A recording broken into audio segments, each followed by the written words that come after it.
Assalamualaikum warahmatullahi wabarakatuh. Nabi Isa menyembuhkan penyakit. Simak kisahnya di sini. Nabi Isa diutus oleh Allah Subhanahu wa taala hanya untuk kaum Bani Israel. Selama menjalankan tugas mulianya, Nabi Isa diberikan beberapa mukjizat. Salah satunya kemampuan Nabi Isa menyembuhkan penyakit yang muncul di kalangan Bani Israel kala itu. Allah juga memberikan kitab Injil kepada beliau untuk memberikan kabar tentang kedatangan Rasulullah Shallallahu Alaihi Wasallam.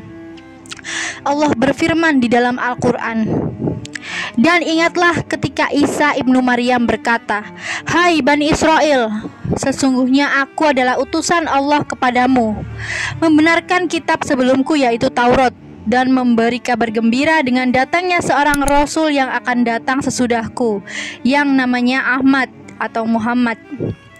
Maka tatkala Rasul itu datang kepada mereka yang membawa bukti-bukti yang nyata, mereka berkata, "Ini adalah sihir yang nyata." Quran Surat Shaf ayat 6.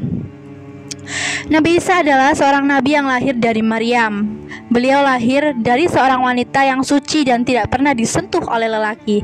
Kelahiran Nabi Isa inilah yang kemudian menjadi tanda kebesaran Allah Subhanahu wa taala. Mukjizat Nabi Isa menyembuhkan penyakit. Keahlian Nabi Isa menyembuhkan penyakit adalah mukjizat dari Allah. Penyakit yang disembuhkan Nabi Isa diantaranya buta sejak lahir, kemudian penyakit sopak. Sopak ditandai dengan munculnya bercak-bercak putih pada kulit manusia. Dalam bahasa medis masa kini, penyakit itu disebut vitiligo. Mampu menyembuhkan penyakit, apakah Nabi Isa seorang tabib? Karena bisa menyembuhkan penyakit, Nabi Isa beberapa kali sering disangka tabib. Namun, pernyataan itu dibantah para ulama. Mereka menyebut bahwa Nabi Isa adalah seorang Rasul Allah yang diberi keistimewaan untuk menyembuhkan penyakit.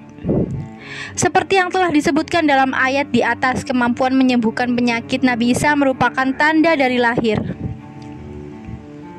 Selain menyembuhkan penyakit, Nabi Isa juga diberi keistimewaan menciptakan burung dari tanah liat serta menghidupkan orang mati. Kedua mukjizat ini juga merupakan tanda kebesaran Allah Subhanahu wa taala. Allah berfirman, "Dan sebagai rasul kepada Bani Israel yang berkata kepada mereka, sesungguhnya aku telah datang kepadamu dengan membawa suatu tanda atau mukjizat dari Tuhanmu, yaitu aku membuat untuk kamu dari tanah berupa burung. Kemudian aku meniupnya, maka ia menjadi seekor burung dengan seizin Allah Subhanahu wa taala. Aku menyembuhkan orang yang buta sejak dari lahirnya dan orang yang berpenyakit sopak. Aku menghidupkan orang mati dan seizin Allah. Dan aku kabarkan kepadamu apa yang kamu makan dan apa yang kamu simpan di rumahmu. Sesungguhnya pada yang demikian itu adalah suatu tanda kebenaran kerasulanku bagimu, jika kamu sungguh-sungguh beriman." Quran Surat Ali Imran ayat 49. Kepada Bani Israel, Allah menunjukkan Nabi Isa yang mengambil tanah liat dan meniupnya dengan genggaman. Benda yang tadinya tanah liat itu kemudian berubah menjadi burung dan terbang di hadapan sekumpulan Bani Israel. Setelah melewati mereka, burung tersebut lalu jatuh dan mati. Selain itu, Nabi Isa juga diberi mukjizat menghidupkan orang mati. Allah sempat mengingatkan Nabi Isa atas mukjizatnya darinya. Dan Allah pun berfirman, "Dan ingatlah di waktu kamu menyembuhkan orang yang buta sejak dalam kandungan ibu dan orang yang berpenyakit sopak dengan seizinku. Dan ingatlah di waktu kamu mengeluarkan orang mati dari kubur menjadi hidup dengan seizinku pula." Quran Surat Al-Ma'idah ayat 110. Dengan izin Allah pula Nabi Isa bisa menurunkan hidangan dari langit.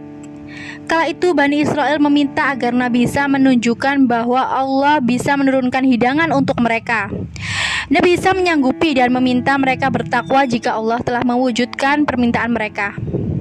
Allah mengabulkannya dan mengancam mereka yang tetap kafir setelahnya. Lalu Allah pun berfirman, "Ingatlah ketika pengikut-pengikut Isa berkata, 'Hai Isa putri Maryam, sanggupkah Tuhanmu menurunkan hidangan dari langit kepada kami?' Lalu Isa pun menjawab, 'Bertakwalah kepada Allah jika kamu betul-betul orang yang beriman.'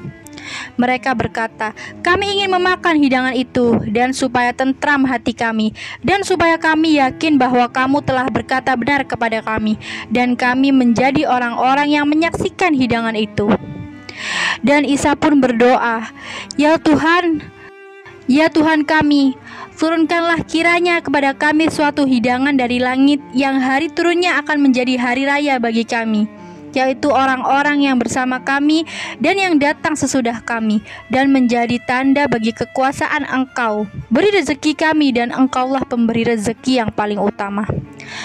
Lalu Allah pun berfirman, "Sesungguhnya aku akan menurunkan hidangan itu kepadamu. Barang siapa yang tetap kafir di antara sesudah turun hidangan itu, maka sesungguhnya aku akan menyiksanya dengan siksaan yang tidak pernah aku timpakan kepada seorang pun di antara umat manusia."